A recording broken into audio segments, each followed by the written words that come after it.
Hello aspirants, looking at current affairs for 8th August. The news items picked up from the Hindu newspaper are these 12. We'll look at them in detail.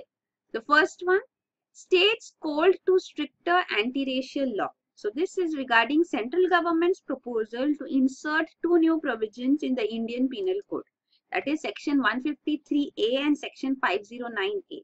So these are based on the recommendations of the Bilquees committee, which was set up in 2014 after a series of attacks which took place against Northeast residents in various parts of the country.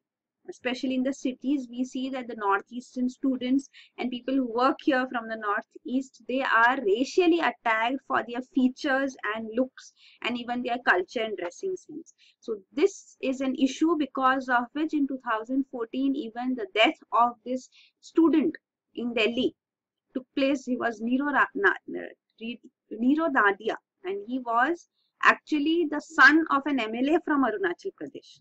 So because of Niro Tania, so this incident actually resulted in steps being taken. The committee was set up. He is Mr. MP Bilquees, who is a former IAS officer, and he has given his series of recommendations for tackling this issue of racial attacks against Northeasterns, which includes, of course, including these provisions in the Indian Penal Code, providing for fast-track courts on such cases. Even he has called for education, sensitizing through the education system, to introducing in the syllabus to the students about the Northeastern people, the culture as such, so that the students develop this understanding of various parts of the country and also about the culture there. So these were the list of recommendations as such, and this is amongst them. So since 2014, the report has been submitted, but action has still not been taken, and now this proposal as such, which has been sent by the Home Ministry to the states for their response, because these provisions are part of the concurrent list. So the states' concurrence is also required for this to go ahead, but it is seen that only 4 states have given the assent to these proposed laws. So this is the status presently, that these 4 states have given assent. So even the Supreme Court had emphasized on these provisions to be implemented. So they are calling for stricter action against people who initiate violence against people from the Northeast, especially, it's not specifically mentioned about the Northeast, but people who are attacked on grounds of race, racial features, behavior, culture, or customs, or way of living. So this is the one under this new provision for Indian Penal Code. Also, section 509A, which is proposed to be inserted, makes even making a word or gesture punishable by 3 years. But then this is a difficult to be proved as such, that such words or gestures were used. So of course there's a little reluctance to that culprits, that people may also have innocent punished. So this is a concern too. Then next, this is regarding the Bilquees committee. As we saw, after the death of this 19-year-old student from Arunachal Pradesh, the case became much more prominent. And here, these are the objectives of the panel, that examine the causes of such attacks, violence, and discrimination against people from Northeast, and suggest measures to be taken by the government, even legal remedies as such. So this is there. You can see the causes of discrimination against Northeastern population is because of their Mongolite features. So they are called, they do not belong to India. So they look distinct from the other population. There's a cultural conflict too. They have an easygoing outlook and dressing habits. So this is there. You can see they are overcharged, lewd comments, teasing, molestation is seen against such people from the Northeast as such, and that results in insecurity and vulnerability. So this was the analysis of the Bilquees committee. Then next is NGT wraps Punjab, Haryana, UP and Rajasthan on crop burning. So this crop burning issue had been prominently in news for quite some time earlier. So when the harvesting season is over, what we see is that after harvesting, the residue of the crop which is left on the field has to be removed. And removal of this crop residue is also a costly affair. So rather than removing this residue through mechanization or through physical removal, what the farmers do is they burn this crop residue. So when they put this on fire, the crop residue on the farm burns, and this also results in air pollution, plus the residue which is left behind after this burning is helps in improving the soil. So the fertilizer kind of nutrients as such are provided to the soil through this. So this is an action which is taken by the farmers, especially in the north, and Supreme Court has time and again stated there is a need to take action against such activities, because even the high levels of air pollution which are seen in Delhi, as we saw in winter last year too, towards the end of the year 2016, when there were high levels of pollution in Delhi, one of the major factors responsible for it, apart from of course geographical location, was the crop residue burning which was taking place in adjoining states like Punjab, Haryana, UP and Rajasthan. So this also contributes to air pollution in Delhi. So this is one issue, of course, which has to be tackled. And now the National Green Tribunal has also spoken up against this and has warned these states that if they fail to comply with the directions, then there will be also an order passed by NGT to attach the treasury account of these states. So these states are given now one final opportunity to at least file action plans with complete accountability and elements of performance within a week. So this is the order which National Green Tribunal has passed. So we already know about National Green Tribunal. Towards the start of August, we have discussed about it, that this is the apex tribunal which looks into environment related cases. So this is there. So you can see there is a penalty which has to be imposed, the penalty which has been fixed by National Green Tribunal on incidents of crop burning. So small landowners who have less than 2 acres of land, they have to pay rupees 2,500 as penalty if they are indulged in crop burning. Then even for medium and large landowners, you can see it increases to 5,000 to even up to 15,000 penalty. So this has been the order of the NGT, but states are not implementing it. What action they have been taken is not coming forward. So that is why now one last opportunity is provided to the states by NGT to take action and at least file an action plan. So this is the whole issue, burning of agricultural wastes on fields. So here it is shown, as you can see. So this, the ash fertilization effect, short-term ash fertilization effect, is what the farmers feel would benefit the field. Plus also there is no cost in removal of that crop residue to be incurred. But then if the fine is imposed and the farmers are sensitized about this issue, then this air pollution because of this crop residue burning can be stopped. So this is there. Then this is regarding National Green Tribunal, which has been established in 2010. So to expeditiously dispose cases related to environmental protection. As we have seen, it is not supposed to follow the CRPC and IPC provisions because that is time consuming. It has to follow the principles of natural justice and expeditiously dispose of cases related to environment. So this is there. The next is, study finds serious changes in Pampa riverine system. So this is a study by Pampa Parirakshan Samiti. So this Samiti has been in news earlier too, and presently they have made a study of this Pampa riverine system and have shown that this water scarcity is being seen in the river basin here, and also it is seen that there is blackish color water found in some places in Pampa. So the water in all wells which are in the immediate vicinity of the river banks are also depleting. So this Pampa, they say that it will have only another 55 years life if the present state of affairs continue. So this is the statement given. So actually this is important because this is a national project, national river linking project, which has been initiated by central government. So that is why this Pampa river is important. Here the details are provided as such. So you can see here, this is the Pampa Achencoil Vaipar river link project. So Pampa and Achencoil rivers are rivers of Kerala, and Vaipar river is a river in Tamil Nadu, and this is a river having deficit. And according to the project plan, Pampa and Achencoil are having surplus water, so the river linking will provide water to this water deficit region in Tamil Nadu. So of course the population in Kerala and these groups in Kerala as such. We saw this Pampa Parirakshan Samiti. This is to safeguard the Pampa river and is trying to prove that Pampa and Achencoil rivers are also not having any water surplus. It's only during the monsoons that they are in surplus. So this is regarding this project, the River Link project. So this has been prepared by National Water Development Agency. So it's a centrally sponsored project. As such, the cost of this project is said to be around 2,588 crores. So this project, two major Kerala rivers, Pampa and Achencoil, surplus water from here would be diverted to water deficit Vaipar basin in Tamil Nadu. So irrigation will also be facilitated in this water deficit basin. So that's what the argument is, that this will only benefit Tamil Nadu, and Kerala experts and environmentalists are against this project.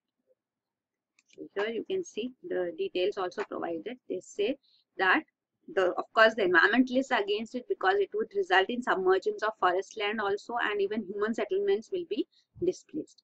And they say, this is the statement given, you can see the volume of water flows during flood season is more. So this is misleading because for judging the surplus, because the region where floods occurred cannot be considered as having water surplus, because the floods occur only in the monsoon, while during the dry season there is inadequate water. So this is the argument put forth.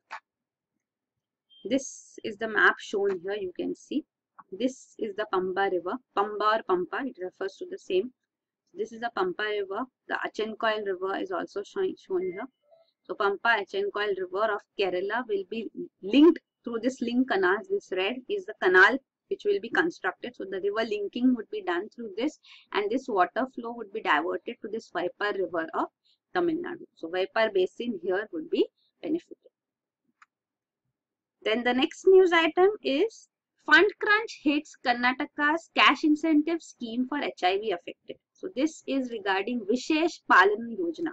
So this is a program of Karnataka government which provided monthly cash incentives to the children who were having a single parent or who were orphans. So you can see monthly benefit of 750 a month was there for orphans, and 650 a month for children of single parents who were HIV affected. This was for children who are living with HIV. So around 15,000 children were benefited because of this project, because of this scheme, Vishesh Palan Yojana. But now the Karnataka government has restricted this to only children falling under SC/ST category.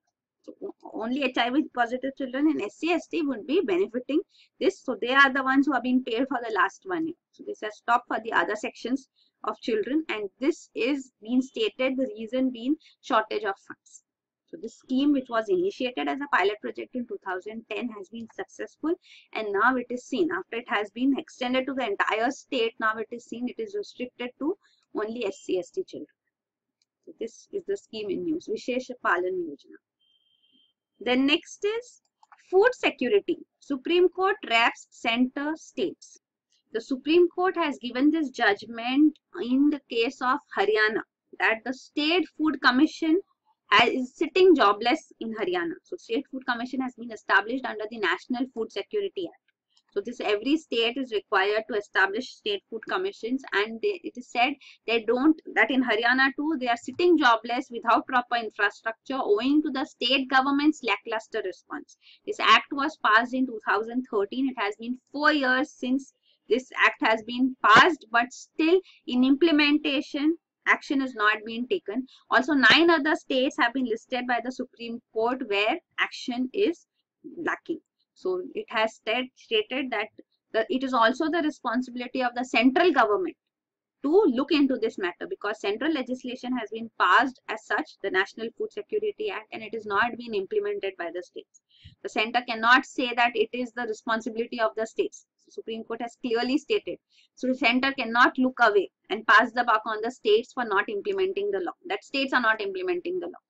The Supreme Court has stated that the center has the authority and has to pass orders for the state governments to implement laws passed by the parliament. So there is a specific provision in the constitution under Article 256 when center can give directions to the states to implement the provisions as such, comply with the laws of the center too. So that is why the center has ordered even the secretary in the Union Ministry of Consumer Affairs to meet with state chief secretaries and brainstorm and find ways and means to implement the food security law. So this is also an order of the Supreme Court. This has to be done, it says, by August 31.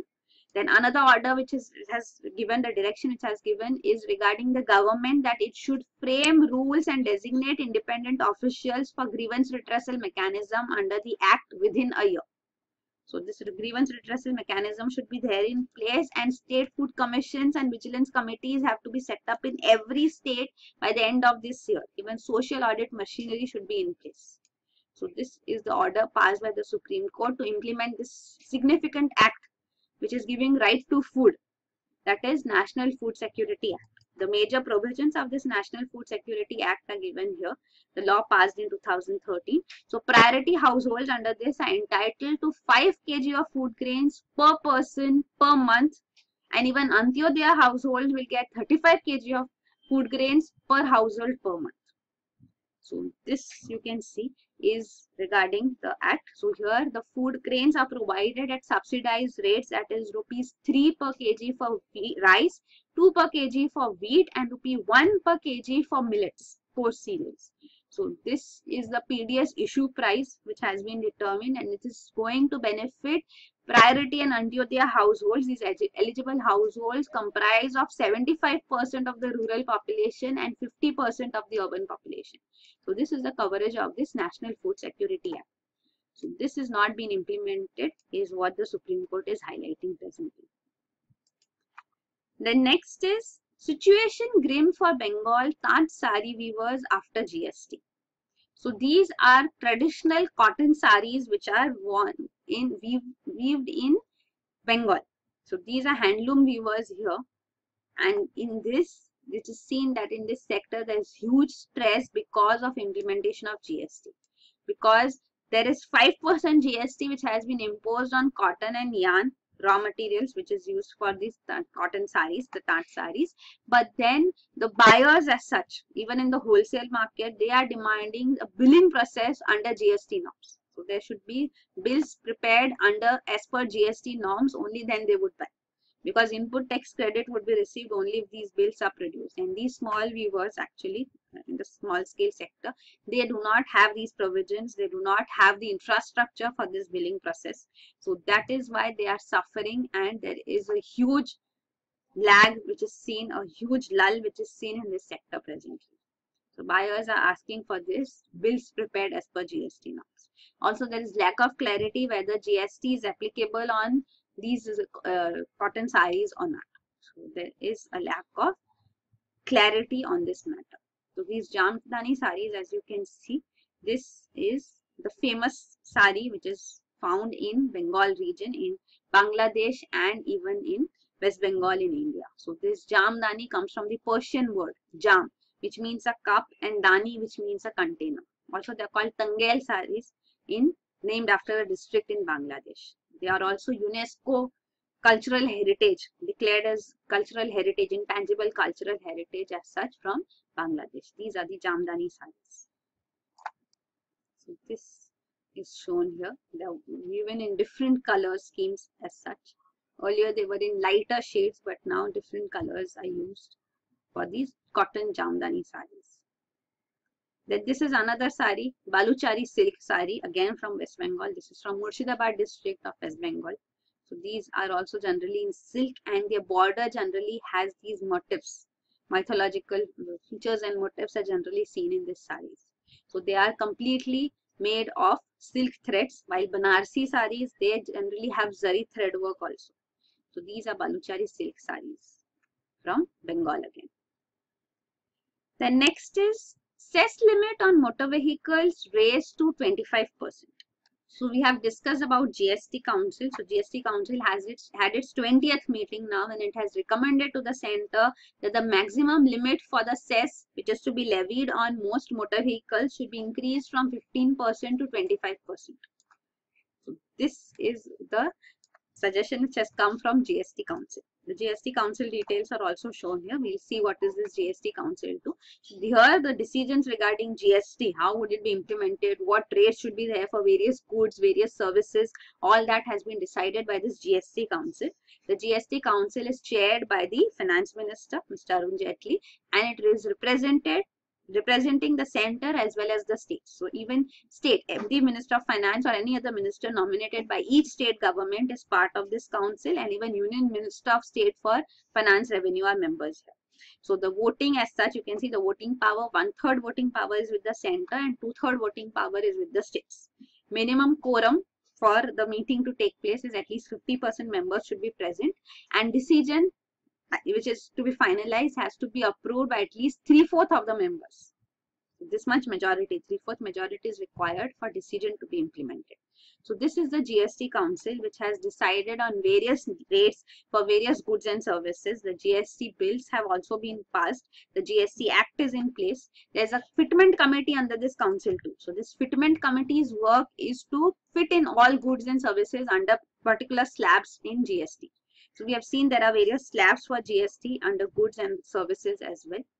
So you can see this rates committee is what is the fitment committee here. So it has decided on the fitment of all applicable goods and services in relevant tax slabs. So here you can see this are the tax slabs which have been decided. Of course, some commodities are zero rated, means there will be no GST on them. Consumer price, 50% of consumer price basket goods like food grains, they are zero rated. Non-branded food grains, then 5% on items of mass consumption, 12% is also there on processed food and other commodities, 18% slab is there, then 28%, and the final is 28% plus cess. So there are some commodities like luxury cars which are in use presently here, they have a 28% GST plus a cess would also be imposed on them, and this cess would be imposed for 5 years to make provision for the losses which the states would incur. So central government under the GST Act has assured that states, every state, whatever be the loss in the revenue collection because of implementation of GST, that loss would be compensated for by the central government. The central government has this question that how would they compensate? So that is why they recommended the cess. So on the topmost category of commodities, there will be a cess imposed too, and this cess percentage is also different for different commodities. So there are different percentages of cess. So if you look at the slabs, how many slabs are there, how many different types of GST rates are there, there are multiple number of GST rates. So this is there. So because each cess would also be from a different category, 28% plus 3% or 28% plus 5%, maximum is up to 15%, which present news says that GST Council has suggested that this be increased to 25% cess. So this is there. So this is regarding goods. Also there are GST rates decided for services too. So these are the services rates like 5, 12, 18, 28, and also some services are also exempted from GST. So this is there. And then some revisions which also took place recently, some items which have also been of controversy. Like, there are movie tickets rates have been reduced as such, but then sanitary napkins are also taxed under GST at 12%. So this was a issue raised as such too. Even hybrid cars which are promoting electric vehicles, actually it's a hybrid vehicle, can be run on electricity too. Such hybrid cars are also taxed. So government should be promoting them rather than taxing them. They're taxed in the highest category plus 15% cess is also imposed. So this was also a change demanded, but there was no change in these categories. So this was there. So here presently what we are seeing in news is that GST Council has now suggested that the maximum cess under GST for luxury cars should be increased from 15% to 25%. So for this there will be an amendment which will be required to be done to the GST Act. So this amendment should be gone ahead with, a legislative amendment should be moved, is what the GST Council is recommending to the central government. Why should this be done? Why the levy cess should be increased? The GST Council says that the fitment committee has come to the reasoning that the motor vehicles, the taxation which was there on them before GST was more.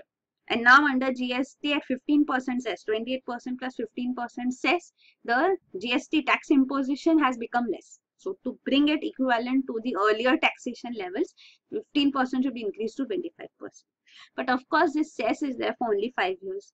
So this argument that why should it be same level as the taxation level earlier is a question raised, and even MDs and CEO of luxury cars in India like Mercedes-Benz India, he is also arguing that this is going to deter our growth and also affect our future plans for expansion under Make in India initiative. So also it is stated that such increase of cess should be done looking into the matter that whether states revenue shortfall is so high that there's a need for increasing the cess, because that is the rationale for cess. So without any rationale that there is a requirement for increasing cess, this action is being taken. So this is being criticized. Then the next news item is profit petroleum may be exempt from levy of GST.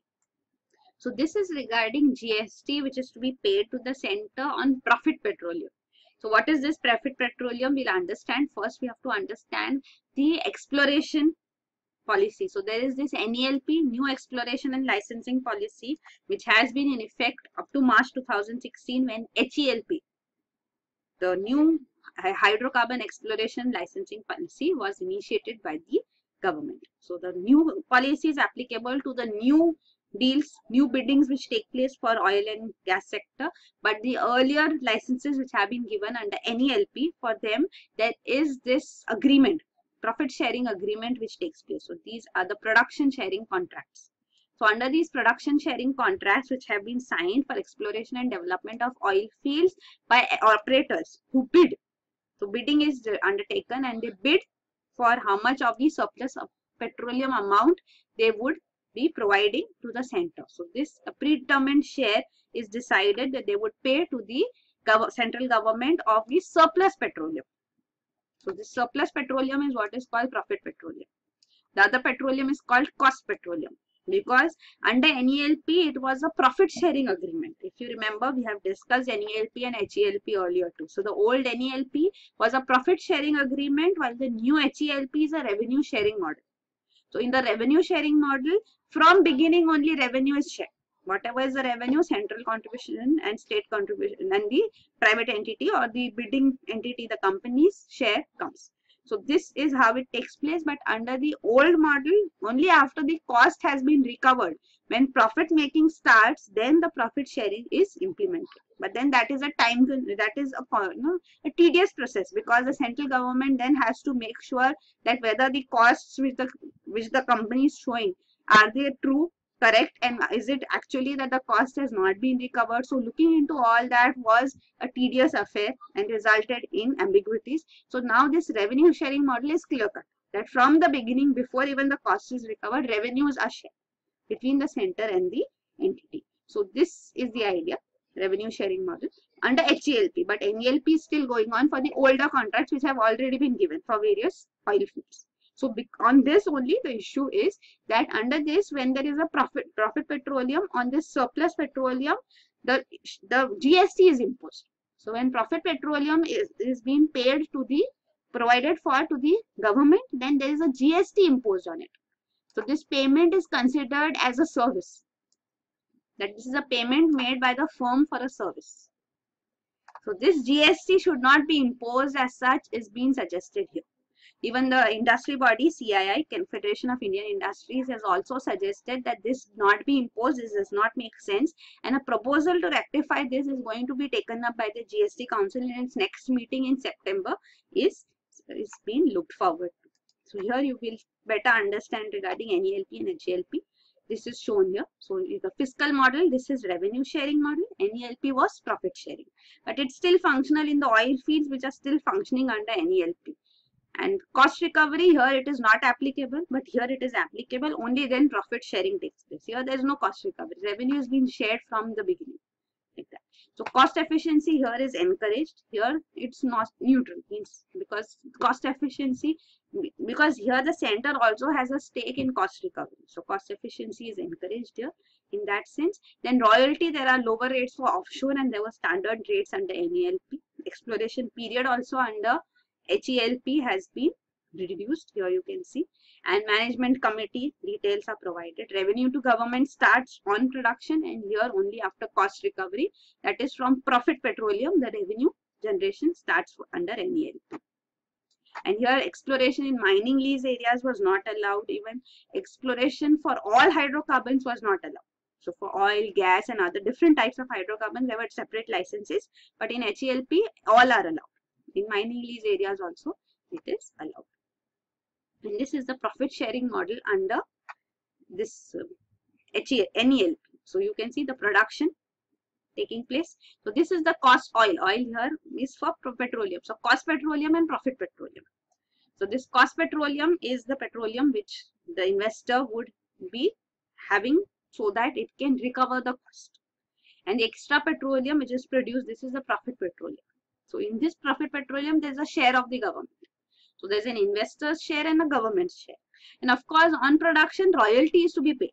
So royalty is paid to the government. So you can see royalty goes to the government. Cost petroleum, all the shares, this is the part of the investor's share. On profit petroleum, then you can see the investor's share, government shares. Of course, government share goes to the government. And even on investor's share, then there is a profit tax which is imposed. So this is to be paid. But what we are looking at is that is on investor's share. So investors profit petroleum has is a profit tax, but on government's payment where we are talking of GST is this level. So when from this profit petroleum, when government's share is provided, this is considered as a service being done and a GST is imposed here.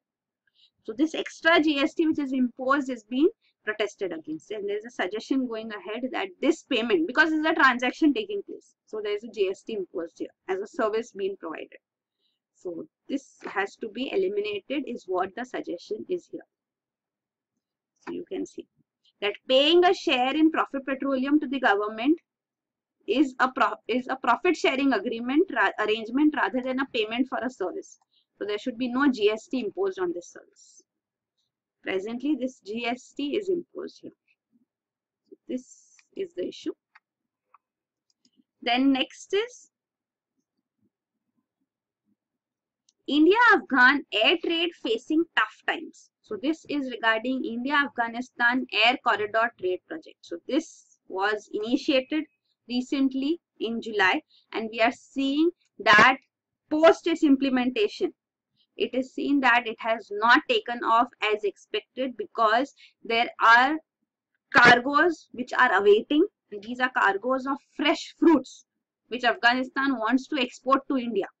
So these fresh fruits like apricots and melons, they are tons of these are there at Kabul airport, but there is no cargo plane to take it forward to India. So this shortage of cargo planes at Kabul airport is resulting in these fresh fruits rotting at Kabul airport. So the exporters here are raising this matter because they're complaining about these procedural delays, that there are lack of cargo planes too, plus also there is no cold storage facility at the airports, that these fresh fruits can be stored as such so that they don't rot. So this has resulted in a huge loss, but then it is stated that Afghanistan government has also taken initiatives, not just its national carrier Ariana Airlines, but also private airlines are being merged, brought in so that cargo facilities can be provided. So this is air transport which is being initiated because Pakistan does not allow road transit from Afghanistan to India. So to have trade with Afghanistan, this is the initiative which has been taken, under which Afghanistan government is providing for the air transit cost to the exporters from Afghanistan to India. So this has been taken ahead. Also, the exporters say that there are no cargo screening machines at the airport. So every time packaging, repackaging is required. So this also has to be looked into. So this is the detail. You can see on 19th June actually. 19th June this project was inaugurated. But still there are difficulties as such seen in the implementation of this air transit corridor. Because under the Afghanistan-Pakistan Transit Trade Agreement of 2010, the land route is not been allowed. Pakistan should, but it is not allowing transit to Afghanistan. So that is why Afghanistan, having been using threats against Pakistan when it is not working, it has initiated this proposal that air transit corridor be initiated. The cost of air freight on this cargo flights would be taken over by the Afghan government. They would bear the cost. The exporters will have to only pay for the trucking fare from Kabul and Kandahar to Amritsar and Delhi. Means the trucking overloading overland would be taken care of by the exporters. That payment has to be done by the exporters. The cargo air freight would be paid by the Afghan government. Then next is Army directed to shut 39 military farms. So Indian Army has these military farms all across India. There are presently 39 such military farms. So they were initiated by British government during the colonial era in 1889. So they were these military farms were formed to provide milk to military personnel across the country, because earlier these cantonments or where the armed forces are stationed, they were located far away from urban areas. So there was a requirement for such military farms where cow milking would take place. But now, since the military farms are not required, they are redundant, because cantonments are very close to urban areas, and also majority of the requirement is taken care of from the market. So these military farms take care of very little amount of the requirement of the military. So that is why this has become a huge cost on the government too. Plus there are also charges of corruption. So that is why the Defense Ministry has now directed that all these 39 military farms across the country should be shut down within 3 months. So even the farms are located on defense land, so these would be used for defense purposes, other defense purposes. So this is an order coming. Then the next news item is over 180 migrants storm Morocco-Spain border post. So this is regarding Morocco and Spain border. So you can see this is the African continent and this is the European continent. The Mediterranean Sea located here, the Atlantic Ocean right here. So this strait, narrow strait here, is known as Strait of Gibraltar, and Gibraltar is actually a place here in Spain, and this belongs to not Spain but UK, United Kingdom. And there is a small region here, you can see Ceuta, and here Melilla. So these are locations on Morocco mainland, near Morocco mainland, but they are not part of Morocco, they belong to Spain. So this is the status here, that this is Spanish territory on Morocco's northern border. So the African nationals here in Morocco, there are these huge fences located here. So they jump over these fences and enter into Spanish territory, and then they are taken over for asylum in Spain. So then they apply for asylum in Spain here. So this is an issue which is presently also being seen, that more than 180 migrants stormed the border post between Morocco and the Spanish territory of Ceuta, and they are now going to apply for asylum in Spain. So this geographical location and this region you should know. And the last news item is number of income tax returns filed goes up 24.7%. So the government has claimed that number of income tax applied as of for this financial year has increased by almost 25%, and even advanced tax collections for this period has risen by 41.8%. And the claim is that this is because of demonetization and Operation Clean Money. So this Operation Clean Money, which was initiated on 31st July 2017 for the period of demonetization from 9th November to 30th December 2016, all those people who had deposited money in bank accounts, around 18 lakh people in the first phase were identified that their cash deposits during demonetization period were not in sync with their taxpayer profile. So that is why they were given these notices online, and they had to file e-returns, e-reports as such. So e-filing of the details had to be done. They can file the details online, and if their details provided are satisfactory to the income tax department, the case would be dismissed, or else the matter would be taken forward. So this was an initiative which had been taken, Operation Clean Money. So now it is seen that the tax returns as such have increased. So these are the news items. Thank you.